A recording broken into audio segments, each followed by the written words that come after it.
क्या आप जानते हैं कि राजस्थान का वह कौन सा बांध था जो उद्घाटन से पहले ही टूट गया था? क्या आपको अभी भी लगता है कि बाणगंगा जो नदी है वो यमुना में जाके मिलती है? ऐसे बहुत सी ऐसी कन्फ्यूजन्स होते हैं अपने टॉपिक्स के अंदर, जिनसे कि क्या होता है कि हम लोग उन्हें डिटेल में नहीं समझते हैं, हम लोग उन पर डीपली बातें नहीं करते हैं, हम लोग कुछ ऐसे फैक्ट्स होते हैं जिन्हें स्किप करके आगे बढ़ जाते हैं और फिर एग्ज़ाम में अपने क्वेश्चन गलत हो जाते हैं और नेगेटिव मार्किंग के हम लोग शिकार हो जाते हैं। नमस्कार साथियों, मैं हूं नवरत्न मीणा। स्वागत करता हूं आप सभी का मेरिट मंत्रा के इस डिजिटल प्लेटफॉर्म पर। और मैं आप सभी के लिए एक बैच चला रहा हूं जिसका नाम है संजीवनी बैच। और इस बैच के अंदर हम लोग अभी अपनी ज्योग्राफी को जो है कंटिन्यू रख रहे हैं और ज्योग्राफी की क्लासें रेगुलर आ रही है। तो जैसा कि आप सभी जानते हैं कि यह क्लास अपनी पार्ट 2 होने वाली है, जिसमें हम बंगाल की खाड़ी के अफवाह को समझने वाले हैं। बंगाल की खाड़ी के अफवाह में आज हम केवल नदियां नहीं पढ़ेंगे, साथ में हम उन बांधों को भी पढ़ेंगे जो हर नदी पर बना हुआ है। हम उन जलप्रपात को बनेंगे जो इन नदियों पर बना हुआ है। हम उन नदियों के आसपास के किनारे की जितने भी क्षेत्र है उन सबको काफ़ी डिटेल में समझने वाले हैं। डिटेल कुछ इस टाइप की होने वाली है। फ्लो चार्ट्स आपको स्क्रीन पर ऑलरेडी दिख चुके होंगे। इस टाइप की डिटेल से अगर आपको मैं समझाऊंगा तो क्या होगा, आपके दिमाग में ये डिटेल छप जाएगी। देखो, हर चीज़ को ना हम लोगों ने इस तरीके से चित्रों से समझाया है कि मुझे नहीं लगता कि किसी भी विद्यार्थी को इनमें कोई कन्फ्यूज़न होगा। जैसा कि आप सभी देख सकते हैं, बांध के लिए बांध के आइकन्स का यूज़ किया गया है हमने इन फ्लो चार्ट्स के अंदर। जलप्रपात के लिए जलप्रपात, जहाँ से प्रवेश करती है उसके लिए द्वार के लिए, वैसे ही हमने हर एक के अंदर पहाड़ियों का सिंबल, और भी जैसे राजा महल के जहाँ मेला लगता है वहाँ देखो हमने मेले का सिंबल यूज़ किया है। इसी तरीके से हमने इसके अंदर कंप्लीट आप लोगों के लिए जो है ये बनाए हैं फ्लो चार्ट्स। जैसे अब देखो, फ्लो चार्ट्स तो खत्म होंगे ही, क्वेश्चन आंसर भी साथ में करेंगे ताकि रिवीजन क्या हो, साथ के साथ में हो। तो क्लास के अंदर एंड तक ज़रूर बने रहना, क्योंकि इस टाइप की क्लास आपको पूरे यूट्यूब पे कहीं पर नहीं मिलने वाली है। और इतनी मैं गारंटी देता हूँ, इस क्लास के बाद में आप लोगों के बंगाल की खाड़ी से एक भी क्वेश्चन गलत नहीं होने वाला है। मैं क्या कहना चाहता हूँ, थोड़ा और फिर से सुनिए कि इस क्लास के बाद में बंगाल की खाड़ी से आने वाली जाने वाली कौन सा बांध, कौन सा जलप्रपात, कौन से किनारे में क्या है, बंगाल की नदियों के उन सब की जो भी क्वेश्चन आते हैं उनमें आपको कभी कोई प्रॉब्लम नहीं आने वाली। फ्लो चार्ट्स के अंदर कोई डिटेल की कमी नहीं है, हर डिटेल को फुल डिटेल में एक्सप्लेन किया गया है। तो अब अपन लोग बिना किसी तरीके शुरू करते हैं। लेकिन शुरू करने से पहले बहुत से विद्यार्थी सोच रहे होंगे कि ऐसे फ्लो चार्ट्स की पीडीएफ हमें सर कहाँ पे मिलेगी। तो ये पीडीएफ आपको हमारे टेलीग्राम चैनल पर मिलेगी। टेलीग्राम चैनल का लिंक इस वीडियो के डिस्क्रिप्शन में मिल जाएगा। क्लास को पूरा देखना, उसके बाद फ्लो चार्ट्स को डाउनलोड कर लेना। चलिए शुरू करते हैं। तो हम सबसे पहले चंबल नदी यानी को समझते हैं। तो चंबल नदी को अगर हम समझते हैं तो जो चंबल नदी है इसका उद्घाटन जो है यानी कि उद्गम जो है वो जनापाओ की पहाड़ी से होता है। जब जनापाओ की पहाड़ी से निकल जाती है तो ये 3 राज्यों के अंदर से गुजरती है। जैसे मध्य प्रदेश जनापाओ की पहाड़ी से निकली और उसके बाद राजस्थान के अंदर 84गढ़ के अंदर क्या हुई है, प्रवेश हुई। राजस्थान में घुसते ये 6 जिलों के अंदर अपना एरिया बनाई और उसके बाद उत्तर प्रदेश में चली गई। 6 जिले कौन से हैं? तो देखो, च से क्या होता है, चंबल हो गया। च से क्या हो गया, देखो ट्रिको का यूज़ करेंगे ताकि आप लोगों को आसानी से समझ में आए। च से चंबल हो चुका है और च से 84गढ़ से प्रवेश कर चुकी है। च से चित्तौड़गढ़ के अंदर, च से चूलिया जलप्रपात इसने बना दिया है और च से 4 बांध इसने बना दिए है। सब कुछ च से शुरू हो चुका है। आपको अब ये चीज़ समझ में आ चुकी है, नहीं आई है? तो चंबल नदी ने 84गढ़ में चित्तौड़गढ़ के 84गढ़ के अंदर चूलिया जलप्रपात बनाया जो 18 मीटर ऊंचा था। चलिए चित्तौड़गढ़ का डाटा पूरा कंप्लीट कर लो, ठीक है। इसके बाद देखो इसने क्या किया, चित्तौड़गढ़ के अंदर ही राणा प्रताप सागर बांध बना दिया। क्या बना दिया? राणा प्रताप सागर बांध बना दिया। आगे हम बड़े कोटा में गए तो कोटा में जाते जवाहर सागर बांध बना दिया और कोटा बैराज बांध बना दिया, ठीक है। अब देखो कोटा बैराज बांध एक सिंचाई वाला बांध है, हम इन बांधों के ऊपर भी चर्चा करेंगे। बूंदी के बारे में डिटेल थोड़ी आगे देखते हैं अगर होगी तो। सवाई माधोपुर की अगर हम बात करते हैं तो सवाई माधोपुर के अंदर त्रिवेणी संगम बना दिया। रामेश्वर धाम जो स्थान है वहाँ पर, जिसमें चंबल, बनासी, इन नदियों ने क्या किया, यहाँ पर त्रिवेणी संगम बनाया है। चलिए अब देखो करौली की बात करते हैं। तो करौली के अंदर और धौलपुर के अंदर हम पिछली क्लासों में काफ़ी बार पढ़ चुके हैं कि यहाँ पर डांग का राजा, डांग की रानी कौन है। तो अपन लोगों ने पढ़ा है डांग की रानी करौली, डांग का राजा धौलपुर, ये चीज़ें अपन लोग पढ़ते हुए आ रहे हैं। तो वही चीज़ यहाँ पर आप अप्लाई कर सकते हो, ठीक है। उसके बाद में यह क्या करती है, उत्तर प्रदेश के कौन से जिले के अंदर, मुहाना के पास में जाके वहाँ पर समाप्त हो जाती है और यमुना नदी के अंदर यानी कि इटावा जो उत्तर प्रदेश में जो यमुना का जो मुहाना है वहाँ पर जाके समाप्त हो जाती है, और इटावा एक जिला है, वहाँ पर ये क्या होती है, यमुना में मिल जाती है उत्तर प्रदेश के अंदर। चलिए थोड़े डिटेल को अपन और वापिस से एक्सप्लेन से समझते हैं, हर एक बांध को समझते हैं, जैसे कि गांधी सागर की क्या विशेषताएं हो सकती है, ठीक है, राणा प्रताप सागर की क्या विशेषताएं हो सकती है, जवाहर सागर की क्या विशेषता है, कोटा की क्या विशेषता है। चलिए थोड़ी सहायक नदियों की भी बात कर लेंगे, कुछ महत्वपूर्ण तथ्यों की भी बात कर लेंगे, और जो सहायक नदियाँ हैं उनके बारे में थोड़ा सा चार्ट से समझ लेंगे। देखो सबसे पहले हम बात करेंगे यहाँ पर अपने उद्गम स्थल की, कर चुके हैं, कहाँ से प्रवेश करती है, कर चुके हैं। अब देखो कुछ चीज़ें ऐसी है जो अपने लिए काफ़ी ज़्यादा महत्वपूर्ण है। सबसे पहला क्वेश्चन बन गया कि पहली सहायक नदी कौन सी है, गुंजाली। पहला ही क्वेश्चन यहाँ बन चुका है, और ये आप लोगों को याद होना चाहिए कि राजस्थान में सबसे पहली यानी कि चंबल नदी की सबसे पहली सहायक नदी कौन सी है राजस्थान के अंदर, कहाँ कौन सी एक गुंजाली है। इसके बाद देखो बामणी, जिसका जो है भैंसरोड का जो दुर्ग है वहाँ पर इसका संगम होता है, ठीक है, उद्यम जो है उद्यमित पहली सहायक नदी। अब देखो इसके अंदर एक चीज़ कहा गई है, राजस्थान में उद्यमित पहली सहायक नदी जो गुंजाली है ये मध्य प्रदेश से आती है। कहाँ से आती है, मध्य प्रदेश से। और जो बामणी है इसका जो उद्गम होता है वह हरिपुरा की पहाड़ियों से होता है, अपने राजस्थान से ही होता है। तो गुंजाली जब मध्य प्रदेश से आती है, तो जब ये राजस्थान में आती है गुंजाली नदी, जब ये राजस्थान में आकर फिर चंबल में मिलती है, इसका मतलब ये राजस्थान की नदी नहीं हुई। इसमें राजस्थान में अगर जन्म नहीं हो रहा तो राजस्थान की निवासी नहीं है। बामणी का राजस्थान में जन्म हुआ तो राजस्थान के अंदर मिली, तो हम कह सकते हैं कि राजस्थान में जन्म लेने वाली पहली सहायक नदी बामणी है, और जबकि केवल पहली सहायक नदी पूछे तो गुंजाली है। ये आपको यहाँ पर क्लियर होना चाहिए। चूलिया जलप्रपात के ऊपर अपन बात कर चुके हैं, 18 मीटर है। चलो गांधी सागर बांध के ऊपर अपन बातें करते हैं। तो इसका जो निर्माण है गांधी सागर का, वो फर्स्ट चरण में यानी कि पहले चरण में गांधी सागर को बनाया गया था 1959 के अंदर। ऊंचाई की बात करें तो 62 मीटर इसकी ऊंचाई है। विद्युत की बात करें तो 115 मेगावाट विद्युत बनती है। अब वो 5 इकाइयों में बनती है। कितनी इकाइयों में, 5 इकाइयों में बनती है। सबसे मोस्ट बात, 5 इकाइयों में जो ये बनता है, तो देखो 23 मेगावाट की जो इकाइयाँ हैं उनके अंदर ये बनता है। कितनी मेगावाट की इकाइयाँ, 23 मेगावाट की 5 इकाइयों के अंदर कितने मेगावाट बनता है, 115 मेगावाट। और गांधी सागर की ऊंचाई कितनी है, 62 मीटर। और कब बना, पहले चरण में 1959 में। ये इतना मैटर नहीं करता, याद नहीं रखना आपको, बेसिक इसका ध्यान रखना है भाई, ठीक है। गांधी सागर बांध है, उसकी नॉर्मल जानकारी रखनी है। सबसे बाद में अपने जवाहर सागर, कोटा बैराज और राणा प्रताप सागर सबसे महत्वपूर्ण, जिनमें राणा प्रताप सागर तो आपका बहुत ज़्यादा इंपॉर्टेंट है, मोस्ट इंपॉर्टेंट है, ठीक है। जो राणा प्रताप सागर बांध की अगर हम बात करें तो चित्तौड़गढ़ के अंदर है। सेकंड चरण में इसका निर्माण हुआ था। ऊंचाई है 36 मीटर। कितनी, 36 मीटर। विद्युत की बात करें तो 172 मेगावाट बनती है, यानी कि 43 मेगावाट की यूनिटें बनाई गई है। कितनी, 4 यूनिटें 43 मेगावाट की। राजस्थान का क्या है, ये सबसे बड़ा भराव क्षमता वाला बांध है। सबसे बड़ा बांध कौन सा है, भराव क्षमता पर राणा प्रताप सागर बांध है। बांध अपन पहले भी पढ़ चुके हैं। राजस्थान का सबसे ऊंचा बांध जाखम बांध, सबसे लंबा बांध माही बजाज सागर बांध। यहाँ पर सबसे भराव क्षमता वाला बांध आ गया राणा प्रताप सागर बांध। राजस्थान का एकमात्र कंक्रीट निर्मित बांध बिसलपुर बांध। इस प्रकार से हमने बहुत से पहले बांधों के ऊपर चर्चाएं कर ली है, लेकिन इस क्लास में भी अपन चर्चा करेंगे, क्योंकि अपना फर्ज बनता है कि हर क्लास के अंदर टॉपिक को रिवीजन के तौर पर अपन लोग एक बार फिर से रिमाइंडर लगा के याद कर लेंगे, तो अपने लिए क्या होगा, थोड़ा बेहतर रहेगा। चलिए जवाहर सागर के ऊपर थोड़ी चर्चाएं करते हैं। जो कोटा में 2 बांध हो चुके हैं, जवाहर सागर और कोटा बैराज। चलिए थर्ड चरण में किसको बना दिया, जवाहर सागर को बना दिया था। और कब बनाया, 1972 के अंदर बनाया था। ऊंचाई की बात करें तो 45 मीटर हो चुका है। और विद्युत की बात करें तो यहाँ पर 99 वाट की टोटल, ठीक है, 99 वाट यहाँ पर टोटल मेगावाट का उत्पादन होता है। चलिए देखो यहाँ पर 33 मेगावाट की 3 यूनिट से 33 मेगावाट की 3 यूनिट है, और टोटल मिलाकर 99 मेगावाट जो है यहाँ पर ऊर्जा का उत्पादन होता है।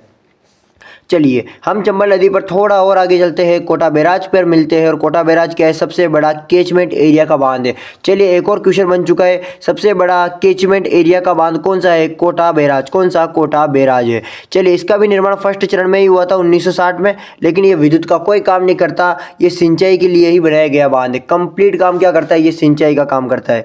इसके अलावा भी अगर हम देखें तो कोटा के अंदर क्या क्या बने हुए हैं, इस नदी के किनारे की बातें करेंगे।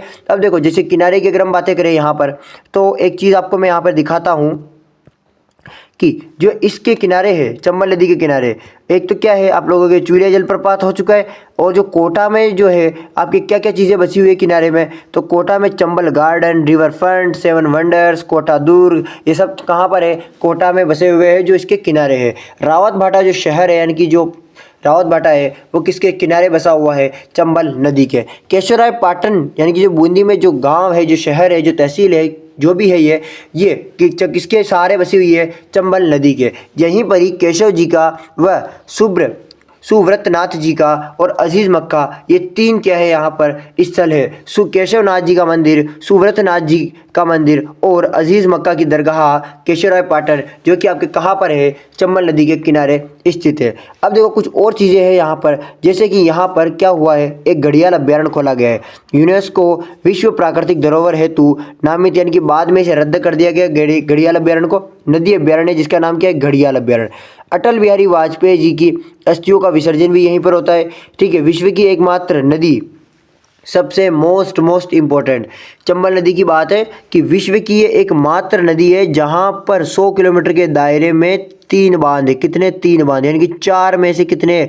3 बांध। 100 किलोमीटर के दायरे में 4 में से 3 बांध है यहाँ पर, और एक घड़ियाल अभ्यारण्य यहाँ पर अवस्थित है। बस 3 ही बातें आपको दो ही बातें याद रखनी है अन्य महत्वपूर्ण तथ्यों के अंदर, ठीक है। 100 किलोमीटर के दायरे में 3 बांध है, बहुत ज़्यादा महत्वपूर्ण बात है, आप इसको थोड़ा सा नोट कर लेना ताकि आप लोगों के लिए कोई डाउट ना रहे। सहायक नदियों की बात करते हैं, बाई ओर से कौन मिलती है, जैसे गुंजाली, बामणी, मेच, कुराल, चाकण, बनास।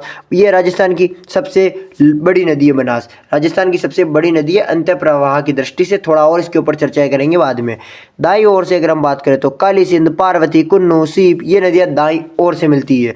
चंबल की सबसे बड़ी सहायक नदी है शिप्रा। चंबल नदी की जो सहायक नदी है उनमें सबसे बड़ी कौन है, शिप्रा नदी है, ठीक है।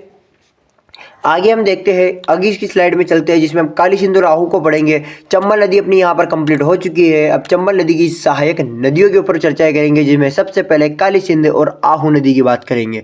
देखो बागली की पहाड़ियाँ, यह देवासा से जो है आपके एमपी से किसका उद्गम होता है, काली सिंध का। सबसे पहली बात, काली सिंध का उद्गम कहाँ से होता है, बागली गाँव की पहाड़ियाँ या देवासा एमपी से किसका उद्गम होता है, काली सिंध का होता है। उसी के अलावा सुसनेर की पहाड़ी से किसका उद्गम होता है, आहू का होता है। किसका होता है, आहू का होता है। दोनों निकल चुके हैं अपने अपने रास्तों पर। अब कौन क्या करने वाला है, चलिए इसके ऊपर भी देखते हैं। तो सबसे पहले यहाँ पर आप देखिए, राजस्थान में प्रवेश नंदपुर झालावाड़ से करती है, और राजस्थान में प्रवेश बीदा गांव या बीदा ग्राम झालावाड़ से करती है। दोनों ने झालावाड़ से प्रवेश किया, एक ने तो बीदा गांव से किया और एक ने नंदपुर से किया। चलिए थोड़ा आगे चलिए, आहू नदी, तो आहू नदी के पास में ही आ चुका है मुकुंदरा हिल्स का अभ्यारण्य, और इधर से काली सिंध आई तो काली सिंध की यहीं पर काली सिंध बांध बना दिया। फिर उसके आगे हरिश्चंद्र सागर बांध बना दिया, और जैसे ही हरिश्चंद्र सागर बांध बना, ये भी आगे आया, और ये मुकुंदरा हिल से थोड़ा आगे निकले और ये एक स्थान पर मिल जाती है जिसे हम सामेला कहते हैं। सबसे पहली बात तो कि आहू नदी जो है आपके इसके पूरे किनारे किनारे चल रही है, या फिर आप कह सकते हो कि मुकुंदरा हिल्स अभ्यारण्य के मध्य से होकर निकल रही है ये नदी। कौन सी, आहू नदी। और जब काली सिंध आहू को मिला दिया तो क्या बन गया, सामेला बन गया, और यह सामेला जो है कहाँ बन रहा है, आपके झालावाड़ के अंदर बन रहा है। एक सबसे बड़ी बात, एकमात्र जल दुर्ग भी इसी के किनारे बसा हुआ है, किसके, आहू के। समाप्ति की बात करें, यानी कि यही सामेला की यहीं पर ही घाघरोन जो है वहाँ पर इसकी समाप्ति होती है काली सिंध, और यहीं पर क्या बना हुआ है, घाघरोन का दुर्ग बना हुआ है। मैंने कहा था सामेला के आसपास, ठीक है। नेक्स्ट देखो, अपने जो है नौनेरा बांध, ये कहाँ पर है, कोटा के अंदर है, और समाप्ति कहाँ पर होती है, नौनेरा ग्राम कोटा के अंदर। ये देखो आप लोगों की जो है ये कहाँ पर, यहाँ पे मिलने के बाद में ये आगे गई, और आगे जाने के बाद मिल गई, उसके बाद आगे गई, और कोटा के अंदर ही नौनेरा बांध बना हुआ था। फिर ये जो है नौनेरा के अंदर ही कहाँ पर मिल गई, चंबल के अंदर मिल चुकी है। चलिए यहाँ तक की चर्चा अपनी कंप्लीट हो चुकी है। अब अपन लोग जो है अपनी परवन और चंद्रभागा नदी को भी देख लेते हैं।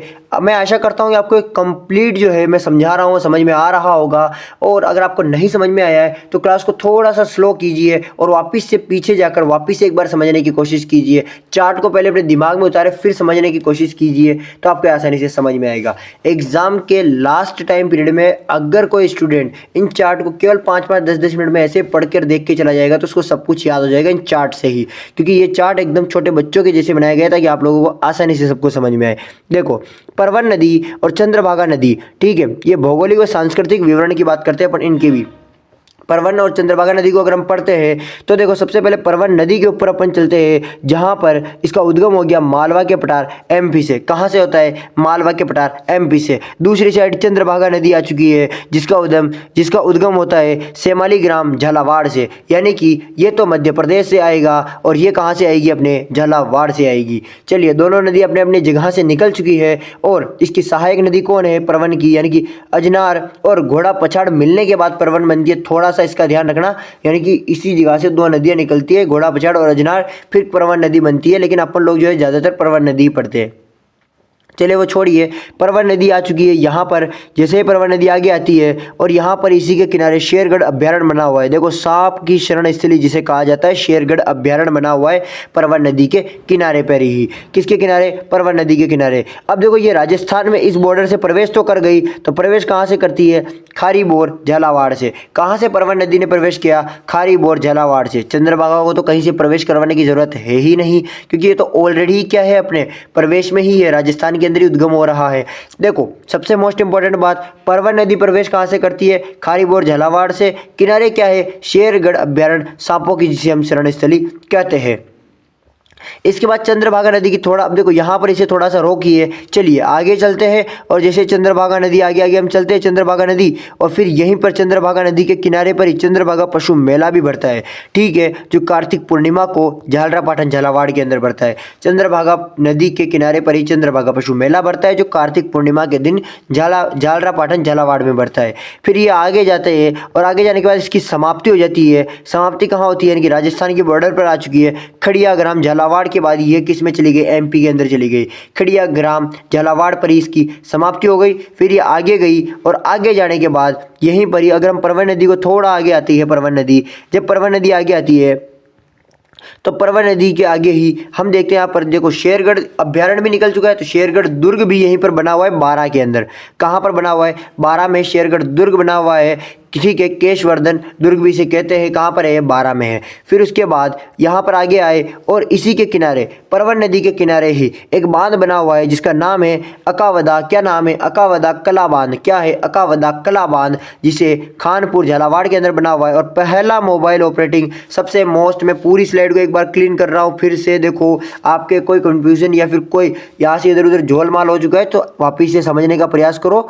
ठीक है, क्योंकि मैप है, अब मैप के अकॉर्डिंग पढ़ाया जा रहा है तो आपको थोड़ा समझने का प्रयास करना होगा। देखो, अपने मालवा के पठार से दो बहनें निकली, अजनार निकल गई और घोड़ा पछाड़ निकली। दोनों निकलते ही आगे मिली और दोनों मिलने के बाद क्या बना दिया? परवन नदी का निर्माण कर दिया दोनों ने मिलकर। और परवन नदी का जैसे ही निर्माण हुआ, ये आगे गया और बड़ा होने के बाद में थोड़ा आगे जाने के बाद इसने राजस्थान के अंदर प्रवेश किया। राजस्थान में प्रवेश करते ही खारीबोर झालावाड़ से प्रवेश किया। प्रवेश करने के बाद में यह जैसे ही शेरगढ़ अभ्यारण्य, यानी कि इसके किनारे क्या बना हुआ है? शेरगढ़ अभ्यारण्य। थोड़ा आगे गया तो शेरगढ़ दुर्ग भी इसके किनारे बना हुआ है। थोड़ा और आगे गया तो इसके किनारे एक बांध बना हुआ है जिसका नाम है अकावदा बांध। क्या नाम है जिसका? अकावदा बांध। और ये कैसा? एक मोबाइल ऑपरेटिंग बांध। राजस्थान का एकमात्र या पहला मोबाइल ऑपरेटिंग बांध कौन सा है? अकावदा बांध या काली बांध। देखो, अकावदा काली बांध कहाँ पर है? आपके परवन नदी के किनारे। कहाँ पर? परवन नदी के किनारे।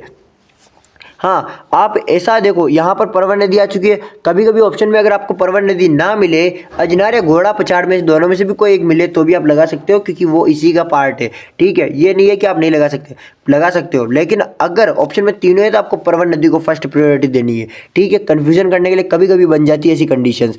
चलिए, अब यहाँ पर देखो, इसकी समाप्ति कहाँ पर होती है? पलायता ग्राम बारां के अंदर। कहाँ पर इसकी समाप्ति हो गई? पलायता ग्राम बारां में इसकी समाप्ति होती है। और फिर ये सब काली सिंध में मिलती हुई जा रही है। सब नदियाँ काली सिंध में मिल गई, काली सिंध में मिल गई। काली सिंध राहू मिली, सामेला बनाया, ये कहाँ पर जाके मिल गए? अपने चंबल में जाके मिल गए। ये कंडीशन आपको ऑलरेडी ही पता है। ठीक है, इसी के किनारे आपके मनोहर थाना का दुर्ग भी बना हुआ है। कौन सा? मनोहर थाना जल दुर्ग। ठीक है, कहाँ पर? झालावाड़ के अंदर। और वो कौन सी नदी है? एक छोटी सी सहायक नदी है जिसका नाम है कालीखेड़ा नदी। कौन सी? कालीखेड़ा नदी। चलिए थोड़ा आगे चलते हैं अब अपन लोग। ठीक है, अब आगे देखते हैं पार्वती, कुन्नू और बामणी नदी। उसके बाद अपन लोग मेज नदी, तंत्र, सहायक नदी, मेज नदी को उसको समझेंगे और फिर बनास नदी पर आ जाएंगे। चलिए, पार्वती, कुन्नू और बामणी नदी तीनों को समझेंगे। तीनों के लिए अलग अलग चार्ट्स का यूज़ किया गया है। सबसे पहले अपन लोग पार्वती नदी की बात करते हैं।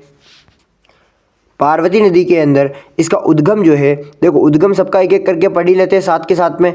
पार्वती नदी का उद्गम कहाँ से हो गया? सीहोर क्षेत्र से। कहाँ से होता है पार्वती नदी का उद्गम? सीहोर क्षेत्र से पार्वती नदी का उद्गम होता है। कुन्नू नदी का उद्गम कहाँ से हो चुका है? गुना एमपी से। गुना एमपी से कुन्नू, कुन्नू गुना, ठीक है। और बामणी नदी का मैंने ऑलरेडी बताया था, हरिपुरा गाँव की पहाड़ियाँ, फिर भी एक बार रिमाइंडर लगा के याद कर लो, ठीक है। आपकी पार्वती नदी हो चुकी है सीहोर क्षेत्र से। अब देखो पार्वती नदी एमपी से निकली, ये एमपी से निकली, ये आपके राजस्थान की है। तो इन दोनों को तो प्रवेश करने के लिए आपको प्रवेश जगह याद रखनी पड़ेगी। तो मुसेड़ी ग्राम 12 से, मुसेड़ी ग्राम 12 से तो आपकी कुन्नू प्रवेश करती है, और करियाहट 12 से आपकी पार्वती नदी प्रवेश करती है। मुसेड़ी ग्राम 12 से कुन्नू और करियाहट 12 से आपके पार्वती नदी, ठीक है। इसके बाद देखो 2 बार प्राकृतिक अंतर्राज्यीय सीमा बनाती है आपके एमपी राजस्थान से। क्या बनाती है? 2 बार प्राकृतिक अंतर्राज्यीय सीमा। इसका कहने का क्या मतलब है कि आपकी पार्वती नदी जो है 2 बार आपके राजस्थान से सीमा बनाती है, ठीक है। 2 बार, यानी कि 2 बार आपकी बॉर्डर से टच होकर निकलती है, इसीलिए ये 2 बार क्या बनाती है? अंतर्राज्यीय प्राकृतिक सीमा बनाती है, ठीक है, जो ओरिजिनल जो बॉर्डर है उससे। अब देखो इसके किनारे जो है शहरी आबादी जो है, इसके किनारे यानी कि शहरी आबादी किशनगंज व शाहाबाद तहसील, जो शहरी आबादी जो ग्राम है वो इसी के किनारे आपके बसा हुआ है। और इसी के अलावा किनारे जो शहरी आबादी वाले जो क्षेत्र है वो इसके किनारे ही रहते हैं। कहने का मतलब ये आबादी क्षेत्र यहीं पर ही है, ठीक है। आगे देखो इसकी समाप्ति कहाँ पर होती है? पालिया ग्राम में। कहाँ पर होती है? पालिया ग्राम में इसकी समाप्ति होती है। पालिया ग्राम कहाँ पर है? सवाई माधोपुर के अंदर है। पार्वती नदी के कंफर्म हो चुका है।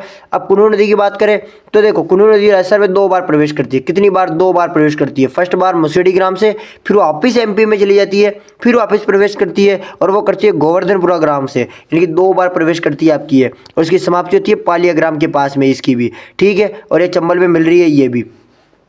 देखो सबसे पहले पार्वती नदी की सहायक नदी की बात करें तो विलास, ठीक है, बेंदली, लहासी, अंधेरी, डूबराज, रेतड़ी, कुल, ये सब क्या है? पार्वती नदी की सहायक नदियाँ है। बामणी नदी की बात करें तो इसके किनारे बस्सी अभ्यारण्य के मध्य से प्रवाहित होती है, यानी कि किनारे भी कह सकते हो या फिर इसके मध्य से प्रवाहित होती है बस्सी अभ्यारण्य के।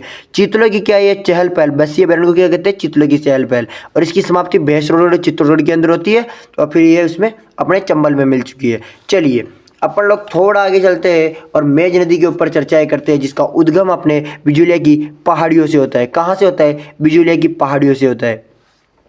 मेज नदी के किनारे ही रामगढ़ विषधारी अभ्यारण्य है, या आप कह सकते हो इसके मध्य से भी गुजरती है मेज नदी। रामगढ़ विषधारी अभ्यारण्य जो क्या है? अजगरों की शरण स्थली है। क्या है? अजगरों की शरण स्थली। रामगढ़ खटगढ़ जो दर्रा है वो यहाँ से होकर निकलती है, रामगढ़ खटगढ़ दर्रे के मध्य से होकर निकलती है, और इसी पर बांध बना हुआ है, गुड्डा बांध। कहाँ पर बना हुआ है? बूंदी पर बना हुआ है। और ये आपकी मेज नदी जो है चंबल में मिलती है। कहाँ पर? सीनपुर लाखेरी बूंदी के अंदर। सीनपुर लाखेरी बूंदी में कहाँ पर मिल जाती है? चंबल में। चलो मेज की कुछ सहायक नदियाँ जैसे मांगली हो चुकी है, घोड़ा पछाड़ हो चुकी है, वो पछाड़ था ये पछाड़ है, ठीक है। चक्कर नदी हो चुकी है, ठीक है। इसके अलावा अगर आप देखो तो छोटे मोटे नाले वगैरह मिलके क्या बना देते हैं? आपके चक्कर नदी बना देते हैं। और इसके अलावा इसका प्रवाह जो है बूंदी की तरफ, देखो अपन जो है पहले सबसे पहले घोड़ा पछाड़ को देखे जो बिजुलिया की झील से निकलती है। अपन मांगली नदी की बात करें जो भीमलत बूंदी के जलप्रपात से निकलती है। घोड़ा पछाड़, देखो घोड़ा पछाड़ नदी पर ही कौन सा बांध बना हुआ है? गड़दा बांध बना हुआ है। कौन सा? गड़दा बांध,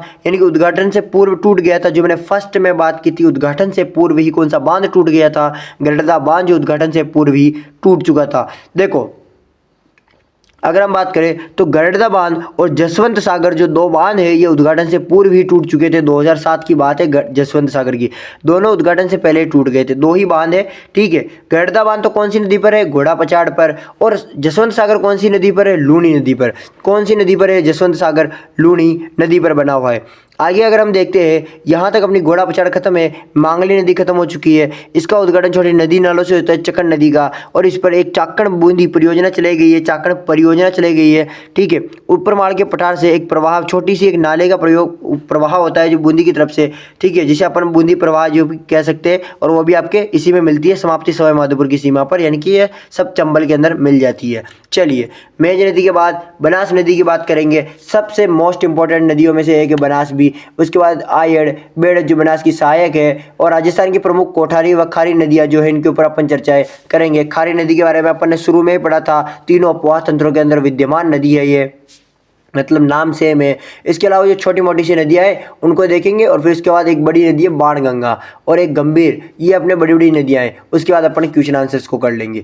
देखो अपन सबसे पहले अपन जो है बनास नदी को यहाँ पर शुरू करते हैं। अपनी चंबल की सहायक नदियाँ सब कंप्लीट हो चुकी है, अब बनास की बारी। ठीक है, तो देखते हैं बनास के अंदर जो है बनास नदी तंत्र, इसका उपनाम है वन की आशा या वर्णाशा। क्या है? वन की आशा या वर्णाशा, या फिर वशिष्ठी भी कह सकते हो, या फिर मेवाड़ की गंगा भी कह सकते हो।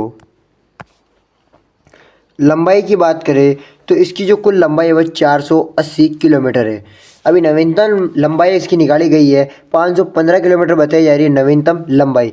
ठीक है, इसके बाद देखो उद्गम कहाँ से होता है इसका, तो खमनोर की पहाड़ियों से, राजसमंद से इसका उद्गम होता है। कहाँ से होता है? राजसमंद खमनोर की पहाड़ियों से इसका उद्गम होता है, जिसे वेरों का मठ कहते हैं।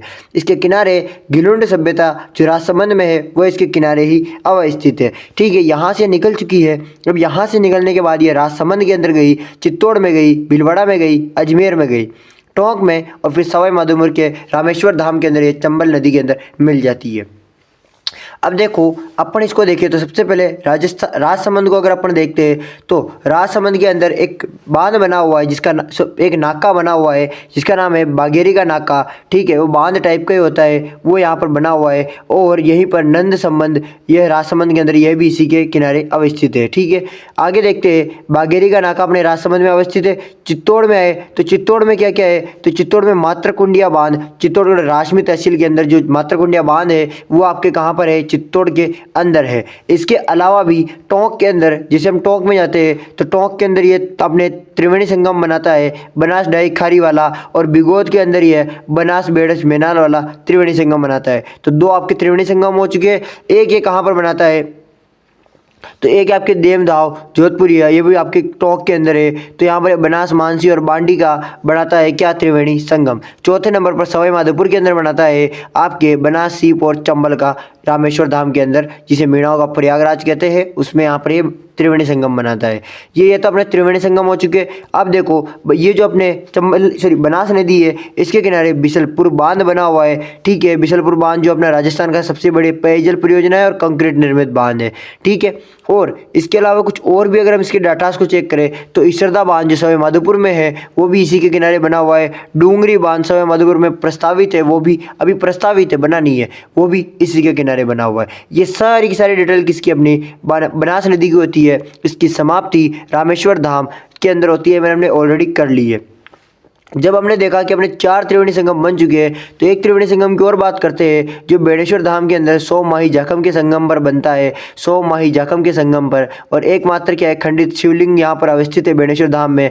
माघ पूर्णिमा को आदिवासियों का मेला भरता है, जिसे हम आदिवासियों का कुंभ भी कहते हैं। ठीक है, इसके बाद देखो बेणेश्वर धाम के अंदर जो है आपके यह क्या बनता है, आपके त्रिवेणी संगम बनता है। विशेषताओं की बात करें तो यह जो नदी है, अगर हम इसकी विशेषताओं की बात करें तो यह नदी राजस्थान में सर्वाधिक त्रिवेणी संगम बनाती है।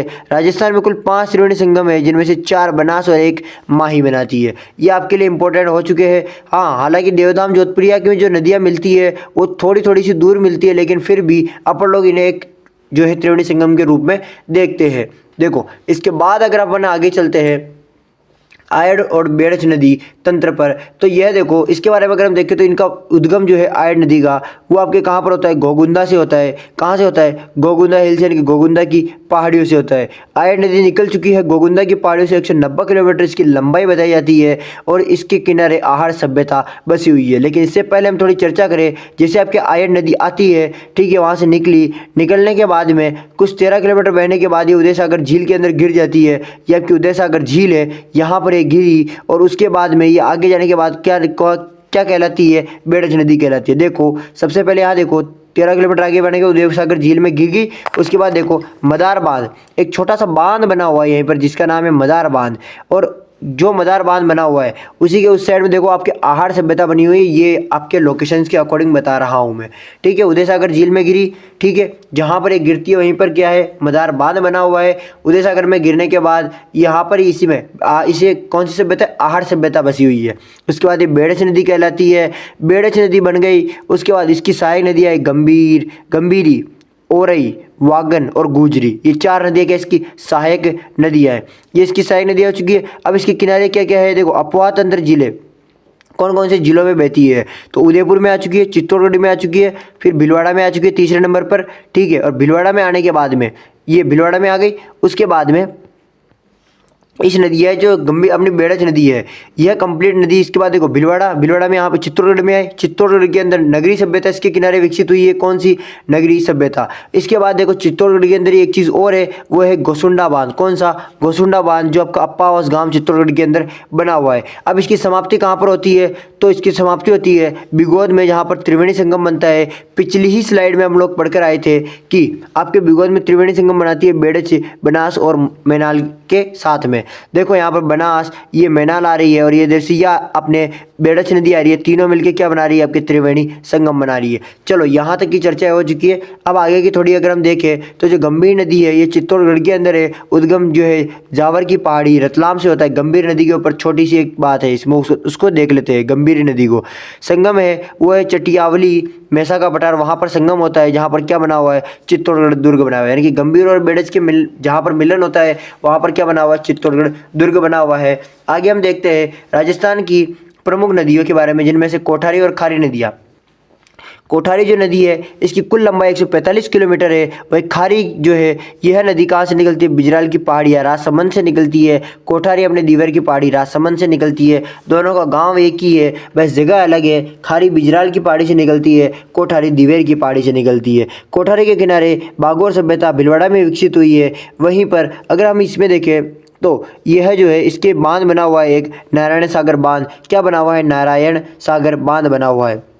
अब पोहा की बात करें तो राजसमंद, भीलवाड़ा, ब्यावर, अजमेर, टोंक के अंदर ये क्या होती है? बहती है। ये कौन सी नदी? अपने खारी नदी इन जिलों में बहती है। इसके अलावा देखो ब्यावर, विजयपुर, जो सूती वस्त्र गुलाबपुरा है वह इसके किनारे है। क्या है? सूती वस्त्र। विजयनगर के अंदर जो सूती वस्त्र उद्योग है गुलाबपुरा में, वो कहाँ पर है? आपके जैसे ब्यावर शहर हो चुका है, विजयनगर में जो सूती वस्त्र के उद्योग है, जो गुलाबपुरा है, ये तीनों की तीनों चीज़ें कहाँ पर है? आपके खारी नदी के किनारे है। आसिंद में सवाई भोज व देवनारायण का मंदिर भी इसी के किनारे बना हुआ है। सहायक नदियाँ जो है इसकी नाकड़ी व मानसी है, ठीक है। कौन सी? नाकड़ी व मानसी है। और मानसी पर जो है अड़वान बांध भीलवाड़ा में है, और उमेश सागर बांध जो भीलवाड़ा में है ये आपके मानसी नदी पर बने हुए हैं। प्राकृतिक सीमा की बात करें तो ब्यावर व भीलवाड़ा के साथ में सीमा बनाती है। आगे देखो इसके समापन की बात करें तो राजमहल टोंक यानी कि डाई, राजमहल टोंक यानी कि डाई नदी के साथ बनास में यह मिल जाती है।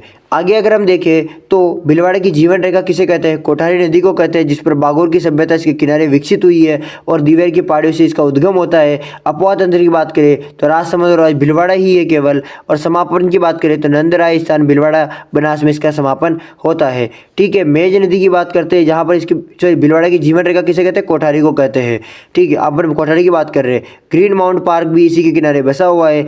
जल आपूर्ति मातरकुंडिया बांध जो है वहाँ से इसके मेजा लिंक है, यानी कि अगर इसमें जल आपूर्ति कहाँ से की जाती है? आपके कौन से? मेजा बांध की बात कर रहे हैं। इसमें जल आपूर्ति कहाँ से की जाती है? आपके मातरकुंडिया बांध से की जाती है। भीलवाड़ा शहर सहायक नदियों के क्षेत्र में, ठीक है, सहायक नदियों के क्षेत्र में भीलवाड़ा शहर जो बसा हुआ है वो इसकी सहायक नदी है। जो अपने कोठारी उसकी सहायक नदियों के क्षेत्र में भी बसा हुआ है। आगे देखते हैं डाई, मैनाल, ठीक है, चंद्रभागा, मोरेल, ठीक है, बनास की सहायक जो चंद्रभागा उसकी बात कर रहे हैं हम लोग। और उसके बाद सहोदरा और ढूंढ, काली सील, ये काली सील है, काली सिंध नहीं है। इन नदियों के ऊपर भी अपन एक एक करके चर्चा करते हैं। अपने डाई का उद्गम कहाँ से होता है? किशनगढ़ व नसीराबाद की पहाड़ियों से। मोरेल का कहाँ से हो चुका है? चैनपुरा गांव बस्ती से। सहोदरा का कहाँ से? अपना टोड़ी सागर बांध सहोदरा नदी पर बना हुआ है, ठीक है। इसका उद्गम अपने को नहीं बताया गया है। उद्गम इसका कहाँ से होता है? अचरोल जयपुर से, ढूंढ नदी का। और कालीसील का होता है उद्गम सपोट्रा की पहाड़ियों से होता है।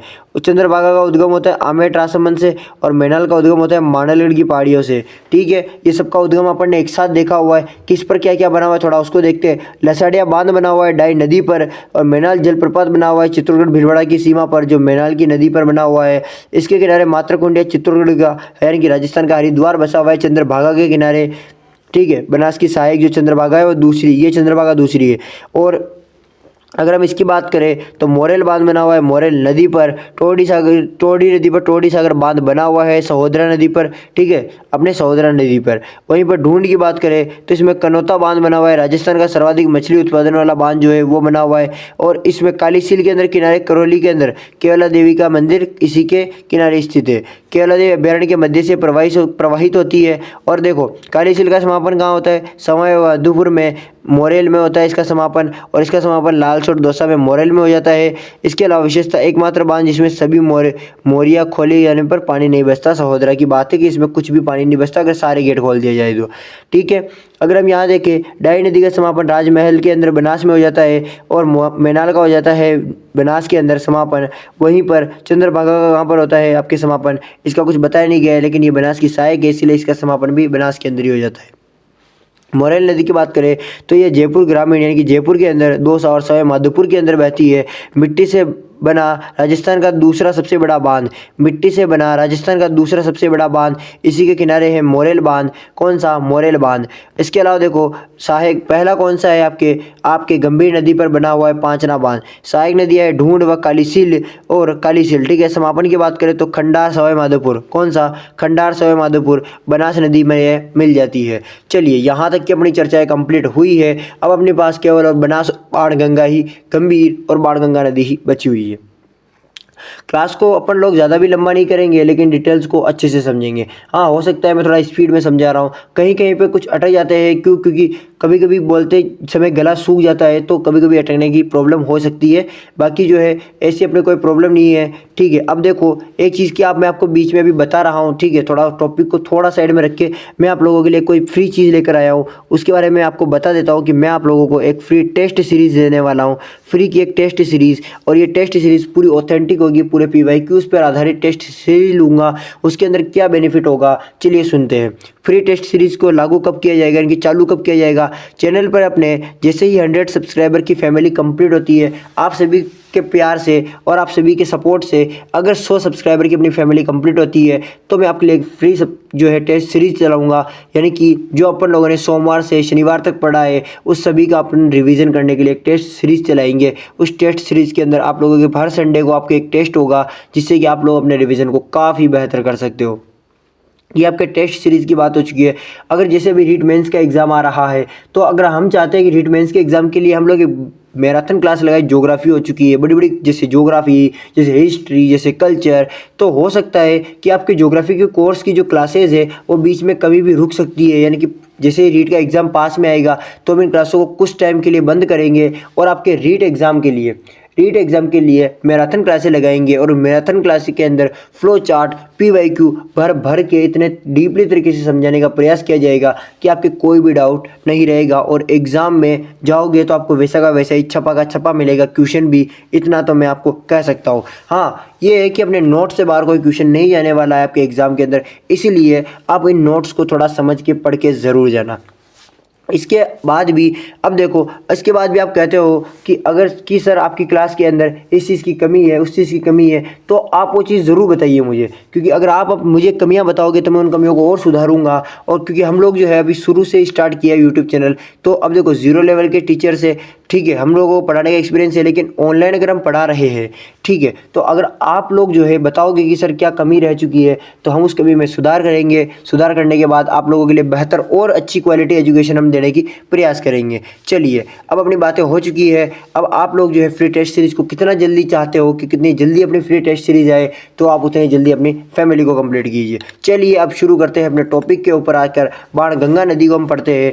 तो देखिए बाणगंगा जो नदी है, यह नदी अगर आपने कहाँ से उद्गम होता है, बेराट की पहाड़ियों से होता है, जिसकी लंबाई 380 किलोमीटर है। वर्तमान में ये एक अंतःप्रवाह नदी बन चुकी है। और इसके उपनाम की बात करें तो अर्जुन की गंगा, ठीक है, ताला नदी का मतलब बंद हो चुकी है, ढूंढित नदी या ढूंढाड़ की गंगा आप इसे कह सकते हो। कोटपुतली, जयपुर, दौसा, भरतपुर इनके अंदर ही है, बहती है। यह वर्तमान में अंतःप्रवाह क्यों हो गई है, क्योंकि अब इसका पानी जो है यमुना के अंदर नहीं मिलता है, ठीक है। बाणगंगा नदी किनारे पर देखो बेराट सभ्यता, कोटपुतली विकसित हुई है। किनारे पर कौन सी सभ्यता विकसित हुई है? बेराट सभ्यता। यहाँ पर आपके सबसे मोस्ट इंपोर्टेंट एक क्वेश्चन बन चुका है, अंतःप्रवाह बन चुकी है, यानी कि यमुना में नहीं मिलती है। दूसरी बात, बेराट की सभ्यता कौन सी नदी के किनारे? बाणगंगा नदी के किनारे। किनारे मेरी जयपुर में जमुई माता का मंदिर भी बना हुआ है, ये भी आपको याद रखना है, ठीक है। और बात करें बांध की, तो जमुआ रामगढ़ बांध जो जयपुर के अंदर बना हुआ है वो भी इसी नदी पर बना हुआ है। इसके उपनाम की बात करें तो ढूंढाड़ का पुष्कर भी कहते हैं। और उसके अलावा भी 1982 में एशियन गेम्स की जो नौकायन प्रतियोगिता हुई थी वो यहीं पर हुई थी। भरतपुर के अंदर अजान बांध बना हुआ है इस नदी के ऊपर। इसे केवला देवी का जो है जल आपूर्ति करने का यह कार्य करता है। कौन? अजान बांध। कहाँ पर बना हुआ है? भरतपुर के अंदर बना हुआ है। अब अक्सर भरतपुर के मैदानों में लुप्त अंतःप्रवाह नदी है हो चुकी है, यानी कि भरतपुर के मैदान में भी नदी नहीं जाती है, ठीक है, पहले जाती थी। इसकी सहायक नदियाँ है पलासन, सवान, सूरी, गुमटी, नाला। कौन कौन सी है? पलासन, सवान, सूरी, गुमटी, नाला। समापन की बात करें तो पहले ये जो थी समापन फतेहाबाद यूपी के अंदर, यानी कि फतेहाबाद यमुना के अंदर मिल जाती थी। वहाँ पर ये फतेहाबाद के अंदर, यानी कि ये उत्तर प्रदेश के अंदर है, वहाँ पर ये यमुना में मिल जाती थी, लेकिन अब नहीं मिलती है। अपनी बाणगंगा नदी यहाँ पर कंप्लीट होती है। अपन अपने गंभीर नदी को देखें जिसके ऊपर एक फेमस बांध बना हुआ है पांचना बांध, इसके ऊपर अपन लोग चर्चाएं करेंगे। ये पांचना बांध आपकी 5 नदियों से मिलकर बना हुआ है, इसके ऊपर भी अपन चर्चा करेंगे। जो कौन है? अट्टा, माची, भद्रावती, बेसावटी, बरखेड़ा, इनकी 5 नदियों से मिलकर पांचना बांध बना हुआ है। चलिए, इसका अगर उद्गम की बात करें तो नदोती की पहाड़ी करौली से इसका उद्गम होता है, ठीक है। इसके लंबाई का कोई डेटा नहीं है, इसलिए मैंने यहाँ पे पहले भी लिख दिया है, ठीक है। और उसके उपनाम है इसका ऊंटगन नदी। कौन सा है? ऊंटगन नदी क्या है? इसका उपनाम है। अपोहा करौली भरतपुर धौलपुर के अंदर, मेवात के अंदर, यानी कि इसका अपोहा क्षेत्र है। किनारे महावीर जी का मंदिर बना हुआ है, जैन मंदिर, जो करौली के अंदर है, ठीक है। इसके अलावा देखो चूली देही परियोजना करौली के अंदर है, भद्रावती नदी पर बनी हुई है, ठीक है। भद्रावती नदी पर चूली देही परियोजना अभी चल रही है, जो कि इसी के पास में है। देखो आप देखो यहाँ पर इसकी सहायक नदी पार्वती नदी 2 आ चुकी है। इसकी सहायक जिस पर पार्वती बांध बना हुआ है अंगाई गाँव धौलपुर के अंदर। और मिला सागर बांध ये धौलपुर के अंदर बना हुआ है, ये भी पार्वती नदी के अंदर ही, ठीक है, बना हुआ है। गंभीर नदी केवला देवी के मध्य से प्रवाहित होकर निकलती है। और सहायक नदी की बात करें तो अट्टा, माची, भद्रावती, बेसावट, बरखेड़ा इसकी सहायक नदियाँ है, ठीक है। पांचनाबाद की बात करें तो इन्हीं नदियों से मिलकर बना हुआ है। और ये किसके सहयोग से बना था? अमेरिका के सहयोग से निर्मित हुआ था। और मिट्टी से बना राजस्थान का सबसे बड़ा बांध है। और दूसरा कौन है? मोरेल वाला, हम जस्ट अभी पढ़ कर आए थे। समापन की बात करें तो मैनपुरी यूपी के अंदर ही है, समापन हो जाता है किसके अंदर? यमुना के अंदर। अब देखो अपने इसके बारे में भी अपन ने डिटेल में चर्चा कर ली है, सारी नदियों को एक एक करके अपन लोगों ने ढंग से पढ़ा है, हर चीज़ को डिटेल में कवर किया है और हर चीज़ को बेहतर तरीके से समझाने का क्या किया गया है? प्रयास किया गया है। अब अगर आपको कोई भी डाउट रह चुका है कि सर ये टॉपिक है या ये चीज़ें हमें समझ में नहीं आई है, तो कमेंट करके ज़रूर बताएं। या फिर अब आप लोगों का अगर कोई डाउट है कि सर ये चीज़ आपको समझ में नहीं आ रही, या किसी भी चीज़ के बारे में आपको जानकारी लेनी है मेरे से, तो आप इन नंबर पे जो है मुझे कांटेक्ट कर सकते हैं। यह मेरे पर्सनल नंबर है, आप इन पर मुझे कांटेक्ट करके आप आराम से आपके डाउट्स मुझे यहाँ पर बता सकते हैं। ताकि अगर विद्यार्थी अगर कोई डाउट पर्सनली बताना चाहता है, कमेंट में नहीं लिखना चाहता है, तो आप मुझे यहाँ पर व्हाट्सएप पर मैसेज कर सकते हैं। कॉल को हो सकता है अटेंड करूँ या ना करूँ, लेकिन व्हाट्सएप पे मैसेज ज़रूर डाल देना अगर आपको कोई डाउट है तो। चलिए अब अपन लोग जो है अपने प्रश्न उत्तरों के ऊपर आते हैं। लेकिन क्लास को अभी तक देख रहे हो, क्लास बहुत अच्छी लग रही है तो चैनल को सब्सक्राइब ज़रूर कर लेना, वीडियो को लाइक करके दोस्तों के पास में ज़रूर शेयर करना। क्लास के पीडीएफ के लिए टेलीग्राम को ज्वाइन कर लेना, ऐसी पीडीएफ सारी टेलीग्राम पर आती है। कुछ ही दिनों के अंदर आपकी वेबसाइट आने वाली है, उसके अंदर आपको ये पीडीएफ मिलेगी, टेलीग्राम पर भी मिलेगी, उस वेबसाइट पर भी मिलेगी। और उसके अलावा टेस्ट सीरीज जो है आपकी ट्राई करेंगे कि आपकी जो है वेबसाइट है उसी के ऊपर आपकी टेस्ट सीरीज चलाई जाएगी। चलिए अभी अपन लोग अपने टॉपिक पे आते हैं। विश्व की एकमात्र नदी कौन सी है जिसके 100 किलोमीटर के दायरे में 4 में से 3 बांध बने हुए हैं? तो ऐसी एकमात्र नदी केवल चंबल है जिसके 100 किलोमीटर के दायरे में 4 में से 3 बांध बने हुए हैं। चंबल नदी पर स्थित बांधों का नदी के प्रवाह की दिशा दक्षिण से उत्तर में सही क्रम क्या है? चंबल नदी की बात कर रहा है कि उसके बांध का अपने को क्रम बताना है। सबसे पहले कौन आता है, कौन सी दिशा से बात कर रहा है? दक्षिण से उत्तर की तरफ। सबसे पहले दक्षिण में कौन है? गांधी सागर। दक्षिण में कौन है? गांधी सागर। चलिए ऑप्शन नंबर 1 गए। उसके बाद कौन आता है? राणा प्रताप सागर। कौन आता है? राणा प्रताप सागर। यहाँ तो पहले ही गाड़ी खत्म हो चुकी है। चलिए ऑप्शन नंबर 1 पे टिक करके आगे बढ़ते हैं। चूलिया जलप्रपात की ऊंचाई कितनी है? 18 मीटर। कितनी है? ठीक है 18 मीटर किसकी है? चूलिया जलप्रपात की है, जो सबसे ऊंचा है। सबसे ऊंचा बांध आपका जाखा में, जिसको उल्टा कर दो 83 मीटर बन जाता है। प्रसिद्ध घाघरोन का जल दुर्ग किन नदियों के संगम पर बना हुआ है? तो हम जस्ट पढ़कर आए थे, जो घाघरोन का जो दुर्ग है वो कौन सी नदियों के संगम पर बना हुआ है? तो आहू और काली सिंध कहाँ पर घुस के बैठी हुई है? चलिए ऑप्शन नंबर 2 पे अपन राइट निकाल के आगे बढ़ते हैं। अगला प्रश्न आता है कि ईआरसीपी, जो आपके ईआरसीपी है, इस ईआरसीपी के तहत निर्माणाधीन नवनेरा बांध किस नदी पर किस जिले में बनाया गया था? ठीक है, आपके किस जिले में नवनेरा बांध को स्थापित किया गया था? तो देखो वो आपके कोटा जिले में किया गया था। और कौन सी नदी थी? वह काली सिंध नदी थी। कौन सी नदी थी? काली सिंध नदी। अगर आपने नदी याद कर ली काली सिंध, तो आपको ऑप्शन में झालावाड़ भी देखने को मिल सकता है, इसीलिए नदी से काम नहीं चलता, यहाँ पर आपको जिला भी याद रखना था। काली सिंध नदी राजस्थान में किस स्थान से प्रवेश करती है? हमने सबसे पहले इसी पढ़ा था और यहाँ पर पढ़ा था बीदा ग्राम से। कौन प्रवेश करती है? काली सिंध करती है। सांपों की शरणस्थली के नाम से किसे जाना जाता है? इनकी जो शेरगढ़ अभ्यारण्य है उसे किसे नाम से जाना जाता है? सांपों की शरणस्थली के नाम से जाना जाता है। और ये कौन सी नदी के किनारे है सांपों की शरणस्थली? तो हमने पढ़ा है शेरगढ़ अभ्यारण्य अपना कौन सी नदी पर है? आपके परवन नदी के किनारे शेरगढ़ अभ्यारण्य अब स्थित है। राजस्थान का पहला मोबाइल ऑपरेटिंग मैंने कहा था मोस्ट कर लो, कौन सा है? अकावदा कला बांध। कमेंट करके बताना अकावदा कला बांध कौन सी नदी के किनारे है। पीछे मत करना क्लास को, यहीं पर ही टाइमर लगा के बताओ कि कौन सी नदी के ऊपर बना हुआ है। मनोहर थाना जल दुर्ग किन नदियों के संगम पर बना हुआ है? जो मनोहर थाना का जो जल दुर्ग है ये कौन सी नदियों के किनारे बना हुआ है? तो हमने पढ़ा है परवन और काली सिंध के किनारे कौन सा दुर्ग बना हुआ है? आपके मनोहर थाना का, सॉरी परवन और काली खोड़ नदी। परवन और काली खोड़ नदी है, परवन और काली सिंध नहीं है। परवन काली खोड़ नदी के किनारे कौन बना हुआ है? मनोहर थाना का जल दुर्ग। वह नदी जो राजस्थान और मध्य प्रदेश के बीच 2 बार प्राकृतिक सीमा बनाती है वो कौन है? पार्वती नदी है। अब कमेंट में बताओ वह कौन सी नदी है जो राजस्थान में 2 बार प्रवेश करती है? चलिए अब ये तो मैं ही बता देता हूँ, कुन्नू नदी है। कौन सी?